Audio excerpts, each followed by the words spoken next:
بسم اللہ الرحمن الرحیم۔ السلام علیکم اسٹوڈنٹس، آج ہم لوگ اپنے پی ایس وائی 101 کا لیسن نمبر 44 کرتے ہیں۔ آج کے لیسن میں ہم لوگوں نے اسپورٹ سائیکالوجی کے بارے میں بات کرنی ہے۔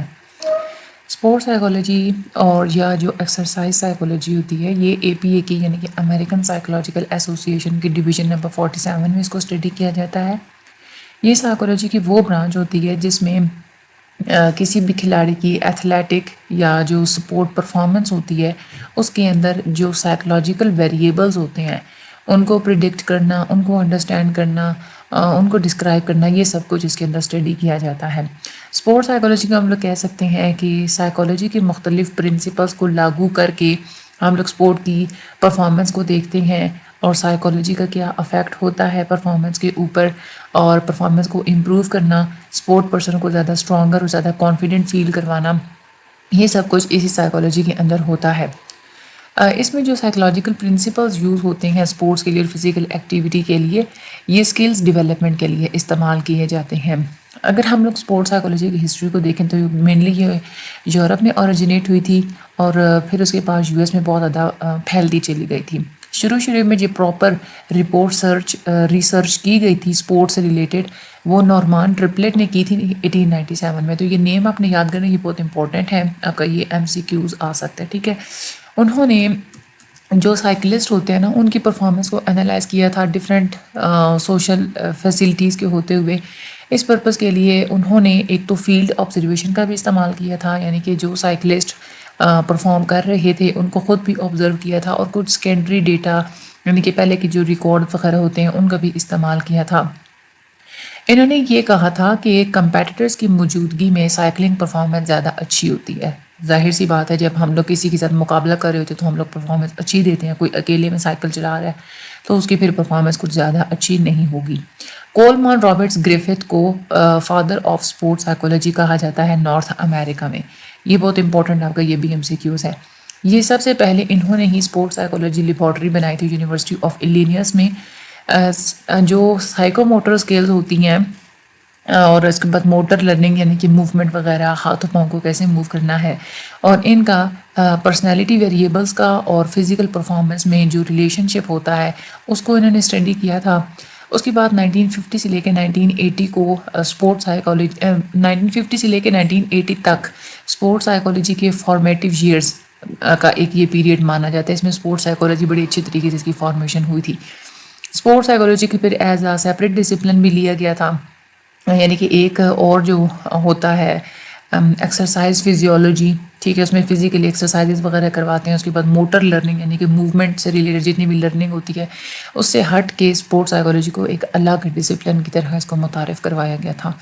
اسپورٹ سائیکالوجی میں education, training, research, sport performance, ان زیادہ چیزوں کو اس چیزوں کے اوپر جو ہے وہ فوکس کیا جاتا ہے، تو یہ ساری بہت امپورٹنٹ ہیں۔ اچھا، اس میں یہ بھی کہا جاتا ہے کہ جو ایتھلیٹس ہوتے ہیں نا، جو کھلاڑی ہوتے ہیں، ان کے نفسیاتی طور پہ کچھ الگ کریکٹرسٹکس پائے جاتے ہیں۔ پرسنالٹی کو اسٹڈی کیا جاتا ہے، ایتھلیٹس اور اسپورٹس مین کے جو پرسنالٹی میں پائے جانے والے جو کریکٹرسٹکس ہوتے ہیں ان کو اسٹڈی کیا جاتا ہے اسپورٹ سائیکالوجی میں۔ اور یہ اس میں یہ بھی ہوتا ہے کہ ہم لوگ پریڈکٹ بھی کر سکتے ہیں۔ ایک تو یہ ہے کہ کسی بھی انسان کی سائیکالوجی کو سمجھ کے ہم لوگ اندازہ لگا سکتے ہیں کہ اسپورٹس میں اس کی پرفارمنس کتنی رہے گی، کیسی رہے گی۔ سائیکولوجیکل انڈیکیٹرز ہوتے ہیں جو کہ ہمیں بتاتے ہیں اسپورٹ پرفارمنس سے ریلیٹڈ خاص قسم کے کچھ سائیکولوجیکل میک اپ ہوتا ہے، یعنی کہ اس قسم کی کریکٹرسٹکس اگر کسی انسان کے اندر پائی جائیں تو وہ اچھا اسپورٹس پرسن ثابت ہو سکتا ہے۔ تو اس بنیاد پہ ہم لوگ اسپورٹ پرفارمنس کو پریڈکٹ بھی کر سکتے ہیں اور اچھے ایتھلیٹس کو ہم لوگ چوز بھی کر سکتے ہیں۔ ویسے تو اگر دیکھا جائے تو ایتھلیٹس یا اسپورٹس مین یہ الگ الگ الفاظ بھی استعمال ہوتے ہیں، لیکن اگر ہم لوگ اسپورٹ سائیکالوجی کی فیلڈ میں دیکھیں تو یہ دونوں جو ٹرمز ہوتے ہیں ان کو ایک ہی طرح سے استعمال کیا جاتا ہے، ایک ہی مقصد کے لیے استعمال کیا جاتا ہے، اس کے ڈفرینٹ میننگز نہیں لیے جاتے۔ اچھا، کچھ اس میں ریسرچ فائنڈنگز بھی ہیں۔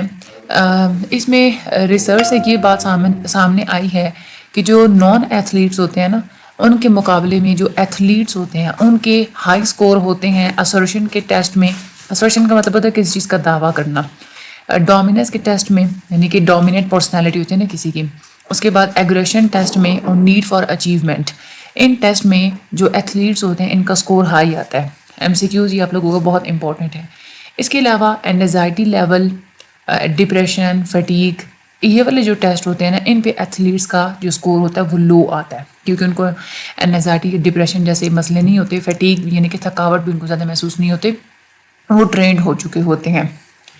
اب اس میں یہ بھی دیکھا گیا تھا کہ جیسے جیسے جس ایتھلیٹ کے اسکلز ہائی ہوتے چلے جا رہے ہوتے ہیں، جتنے زیادہ اچھے اسکلز ہوتے ہیں نا، وہ ان کے بارے میں یہ والی جو فائنڈنگس ہے ٹیسٹ والی یہ زیادہ سچی ثابت ہوتی ہیں۔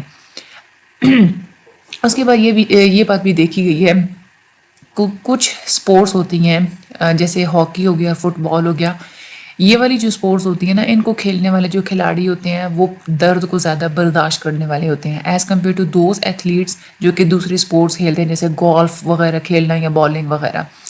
اور اس کے علاوہ یہ بھی ایک ایویڈنس دیکھنے کو ملا ہے کہ جو پین ٹالرنس ہوتی ہے نا، یعنی کہ وہ درد کو کیوں برداشت کرتے ہیں، وہ اپنی سکسیس کی وجہ سے برداشت کرتے ہیں۔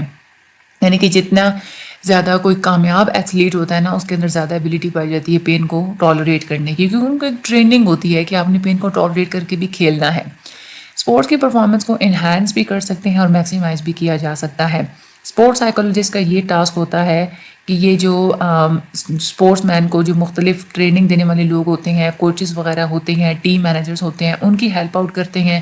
اس کے علاوہ خود اسپورٹس پرسن کی بھی ہیلپ آؤٹ کرتے ہیں، کھلاڑیوں کی بھی ہیلپ آؤٹ کرتے ہیں کہ وہ کیسے اپنی پرفارمنس کے لیول کو بڑھا سکتے ہیں۔ اس میں زیادہ تر ریسرچ کی جاتی ہے اسپورٹ پرسن کے اراؤزل لیول کے اوپر۔ اراؤزل لیول آپ لوگ اسٹڈی کر چکے ہیں نا کہ کیا ہوتا ہے۔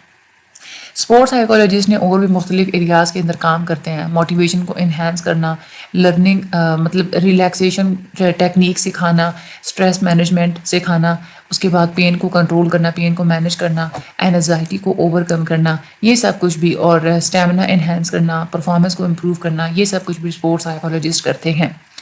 اچھا، اراؤزل لیول کیا ہوتا ہے؟ یہ چیز دیکھا گیا ہے کہ اسپورٹ کی جو پرفارمنس ہوتی ہے نا، کسی بھی کھیل میں جو پرفارمنس ہوتی ہے اس کو ہم اپنے اراؤزل لیول کو چینج کر کے امپروو کر سکتے ہیں جب بھی ہم لوگ کسی فیلڈ میں یا کسی میدان میں کھیل رہے ہوتے ہیں۔ تو اراؤزل لیول کا بہت ایک تعلق ہوتا ہے کسی بھی اسپورٹ پرسن کی موٹیویشن کے ساتھ۔ خاص قسم کا اراؤزل لیول اچھا ہوتا ہے۔ مختلف گیمز ہوتے ہیں جس میں اراؤزل لیول کسی گیم میں زیادہ چاہیے ہوتا ہے، کسی گیم میں کم چاہیے ہوتا ہے۔ کسی بھی اسپورٹس کی پرفارمنس میں اور کمپٹیشن میں خاص قسم کا اراؤزل لیول چاہیے ہوتا ہے۔ اگر بہت زیادہ یا بہت کم اراؤزل ہو جس کے کچھ نیگیٹو افیکٹس بھی ہو سکتے ہیں۔ اراؤزل ہوتا کیا ہے؟ ایک ایسا فزیولوجیکل فنامنا یا ایسی اسٹیٹ جس میں ہماری ہارٹ ریٹ بڑھ جاتی ہے، بلڈ پریشر بڑھ جاتا ہے، ریسپائریشن تو یعنی کہ سانس لینا یہ سانس پھول جاتا ہے، یعنی کہ تیزی سے سانس لیتے ہیں، میٹابولزم ہماری باڈی کا بڑھ جاتا ہے، یوزولی معمول سے ہٹ کے ہارمون کی سیکریشن تھوڑی زیادہ ہوتی ہے۔ ہم لوگ کہہ سکتے ہیں کہ اراؤزل وہ اسٹیٹ ہوتی ہے جس میں ہمارا سمپیتھیٹک نروس سسٹم ایکٹیو ہو جاتا ہے، فائر اور فلائٹ والا جو رسپانس ہوتا ہے نا وہ والا ہماری باڈی کے اندر کریٹ ہونا شروع ہو جاتا ہے۔ تو اراؤزل یہ ہوتا ہے۔ اب اسپورٹس پرفارمنس کے لیے اراؤزل کتنا اراؤزل اچھا ہوتا ہے، اس کے لیے کوئی اسٹینڈرڈ فکس نہیں ہے کہ اتنا اراؤزل ہونا چاہیے تبھی آپ کسی بھی کھیل میں پرفارمنس اچھی ہوگی، لیکن اس ریسرچ سے یہ بات ثابت آئی ہے کہ ڈفرینٹ قسم کے ٹاسک کرنے کے لیے ہمارے اندر ڈفرینٹ قسم کا اراؤزل ہونا چاہیے، اس کے مطابق ہی آپ لوگ جو ہے نا وہ اچھی طریقے سے پرفارمنس دے سکتے ہیں۔ کاکس کے مطابق اگر تو آپ گولف کھیل رہے ہیں تو گولف میں اگر آپ چاہتے ہیں کہ آپ کی وہ جو بال ہوتی ہے نا وہ زیادہ لمبی جائے تو اس کے لیے لو لیول اراؤزل آپ کا ہونا چاہیے۔ اس کے بعد اگر آپ لوگ والی بال کھیل رہے ہیں، والی بال میں اگر کسی شاٹ کو آپ نے بلاک کرنا ہے تو اس میں آپ کا تھوڑا سا ہائی لیول ہونا چاہیے اراؤزل کا۔ اسی طرح سے اگر آپ لوگ فٹ بال کو ٹیکل کر رہے ہیں تو اس میں آپ کا اور زیادہ ہائر لیول ہونا چاہیے اراؤزل کا۔ اس طرح سے اگر آپ لوگ ویٹ لفٹ کر رہے ہیں تو اس میں سب سے زیادہ اراؤزل چاہیے ہوتا ہے، ہائی لیول کا اراؤزل چاہیے ہوتا ہے۔ اراؤزل لیول کا اور اسپورٹ سائیکولوجسٹ کا آپس میں ان کا کیا کردار ہوتا ہے؟ اسپورٹ سائیکولوجسٹ ایک تو یہ ہے کہ اویئرنیس دیتا ہے کسی بھی کھلاڑی کو کہ اس طرح اتنا جو ہے نا وہ اراؤزل لیول ہونا چاہیے، اس کے بارے میں بتاتے ہیں، اور پھر اس کو سینسٹیو بھی کراتے ہیں اس کی باڈی کی، کیونکہ اس کی باڈی میں واقعی میں وہ خاص قسم کا اراؤزل پیدا ہو۔ اس میں انسان کو جو ہے نا وہ ٹرین کیا جاتا ہے کہ اپروپریٹ لیول کا آپ نے کس طرح سے اراؤزل مینٹین رکھنا ہے جب بھی آپ لوگوں نے ٹاسک پرفارم کرنا ہے۔ تو اس میں بایو فیڈ بیک کا نالج بھی استعمال کیا جاتا ہے، ان کو بتایا جاتا ہے کہ بایولوجیکلی آپ کی باڈی کے اندر یہ چینجز ہوں گی تو آپ کو پتہ چل جائے گا کہ کتنا اراؤزل ہو چکا یا نہیں ہو چکا۔ اس میں یہ بھی ہوتا ہے کہ یہ ٹریننگ کی جاتی ہے کہ اراؤزل ریلیٹڈ جتنے بھی انڈیکیٹرز ہوتے ہیں اس کا بھی انسان کو پتہ چل جائے، جیسے بلڈ پریشر ہو گیا، ریسپائریشن ریٹ، ہارٹ اور پلس ریٹ وغیرہ، مسل ٹینشن، یہ اس ساری چیزوں کے بارے میں بھی اویئرنیس دی جاتی ہے۔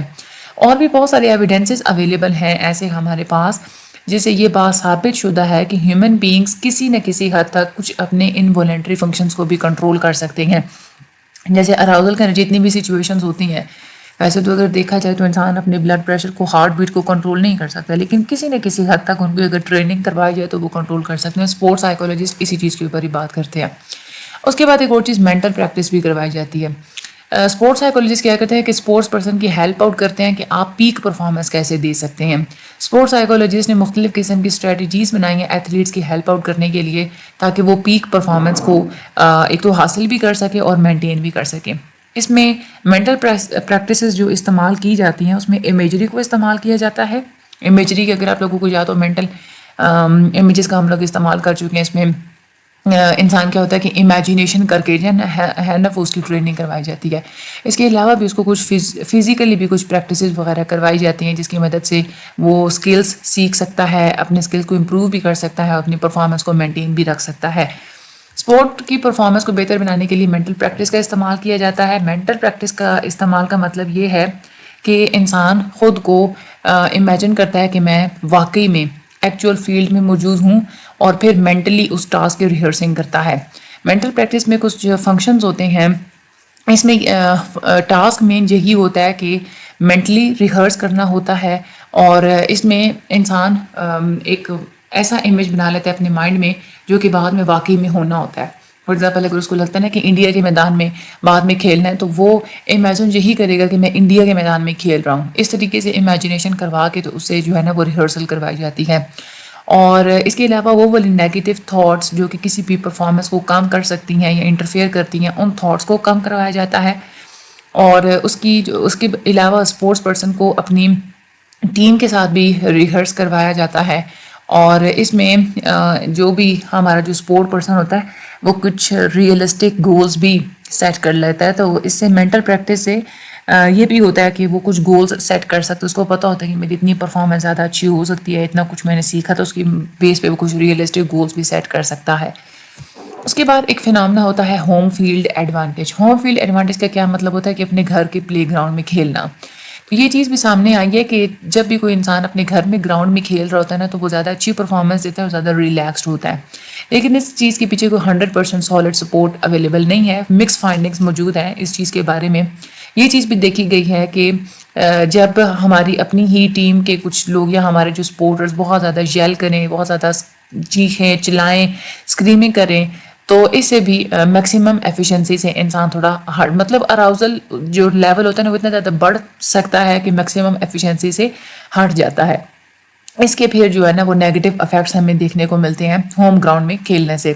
ہم لوگ ہوم گراؤنڈ یہ بھی کہہ سکتے ہیں کہ اپنے ہی ملک کے کسی گراؤنڈ میں کھیلنا، تو یہ وجہ ہے کہ اس میں پھر زیادہ پریشر بھی ہوتا ہے انسان کو، کیونکہ وہ اپنے ہی ملک کے اگر گراؤنڈ پہ کھیل رہا ہے تو وہ یہ فیلنگ اس کو ہوتی ہے کہ یہاں پہ جتنے بھی لوگ بیٹھے ہیں، کیونکہ ہمارے اپنے ملک کے زیادہ لوگ موجود ہیں، تو ان کی اب ایکسپیکٹیشن ہائی ہے کہ ہماری پرفارمنس بہتر ہو، اور اگر ہم نے کوئی غلطی کی تو ہمیں معافی بھی نہیں ملے گی کہ اپنے ملک کے گراؤنڈ میں کھیلتے ہوئے آپ لوگ ہار چکے ہیں۔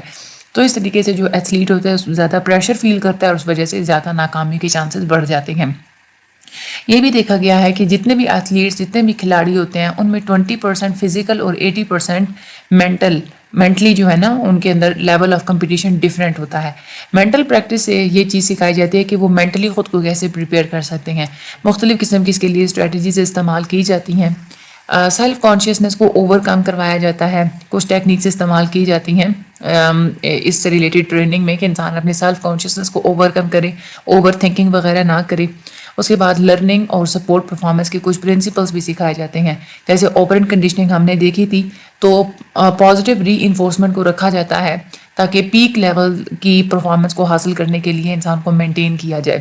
اس کے بعد آبزرویشنل لرننگ بھی بہت زیادہ بینیفیشیل ہوتی ہے۔ آبزرویشنل لرننگ میں یہی ہوتا ہے کہ اس کو ڈائریکٹ لائیو آبزرویشن کرواتے ہیں، یہ ویڈیو ریکارڈنگس کے تھرو اس کو جو ہے نا وہ اس کی ٹریننگ وغیرہ کی جاتی ہے۔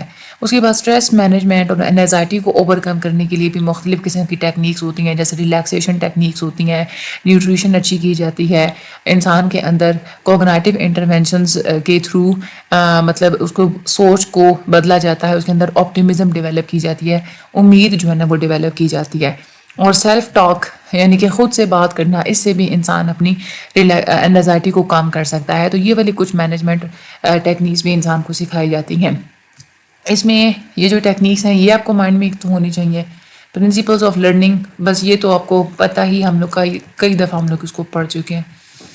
اور ہوم فیلڈ کا ایڈوانٹیج ڈس ایڈوانٹیج آپ کے مائنڈ میں ہونا چاہیے۔ مینٹل پریکٹس کے ایک فنکشن آپ کو بس اتنا پتہ ہونا چاہیے کہ مینٹل پریکٹس ہوتی کیا ہے، کہ اس میں ہم لوگ مینٹلی جو ہے نا وہ ریہرسل کرتے ہیں۔